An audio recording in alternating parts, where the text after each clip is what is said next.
আসসালামু আলাইকুম, শুভেচ্ছা, স্বাগতম প্রিয় দর্শক। আমাদের বাংলাদেশের সংবাদ। বাংলাদেশের প্রধান যে এখন দল আছে বিএনপি, জাতীয়তাবাদী দলের ভারপ্রাপ্ত চেয়ারম্যান, উনি দেশে ফিরবেন। আমরাও চাই দেশে আসুক। তো উনি নির্বাচনের আগে দেশে ফিরবেন এরকম একটা কথা, এবং খুব শীঘ্রই, খুব সম্ভবত ফিরবেন। ওই ব্যাপারে কালের কণ্ঠ পত্রিকায় এই সংবাদটা ছাপানো হয়েছে। নির্বাচনের আগে দেশে ফিরবেন তারেক রহমান।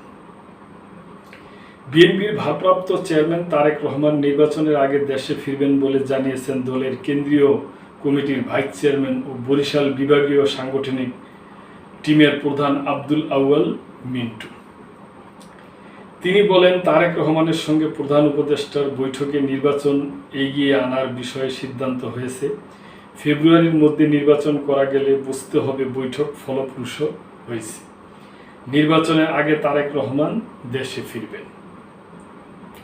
রবিবার দুপুরে বরিশাল ক্লাবের হলরুমে মহানগর বিএনপির উদ্যোগে সদস্য ফরম নবায়ন ও তৃণমূল পর্যায়ে প্রাথমিক সদস্য ফরম বিতরণ অনুষ্ঠানে সাংবাদিকদের প্রশ্নের জবাবে একথা বলেন আব্দুল আউয়াল মিন্টু। ফেব্রুয়ারিতে জাতীয় নির্বাচন নিয়ে কিছু দলের বিরোধিতা করার বিষয়ে মিন্টু বলেন, এটাকে গুরুত্ব না দিয়ে দেশের বেশিরভাগ রাজনৈতিক দল কি চায় সেদিকে গুরুত্ব দিতে হবে। দেশে বিএনপি সহ ৬২টি দল রয়েছে, যার বেশিরভাগ নির্বাচনের পক্ষে। বিএনপির এই নেতা আরও বলেন, নির্বাচনের ফলে দেশের মধ্যে যে অস্থিতিশীলতা রয়েছে তা কমে আসবে এবং স্থিতিশীল হবে দেশ। অর্থনৈতিক প্রবৃদ্ধি বাড়বে, অর্থনৈতিক কর্মকাণ্ড বাড়বে। এ কারণে প্রধান উপদেষ্টার সঙ্গে তারেক রহমানের বৈঠক ইতিবাচক হিসেবে দেখছি। অনুষ্ঠানের শেষ পর্যায়ে প্রধান অতিথি মহানগর কমিটির নেতৃবৃন্দর কাছে সদস্য ফর্ম নবায়ন ও তৃণমূল পর্যায়ে প্রাথমিক সদস্য ফর্ম তুলে দেন। অনুষ্ঠানে সভাপতিত্ব করেন মহানগর বিএনপির আহ্বায়ক মনিরুজ্জামান ফারুক।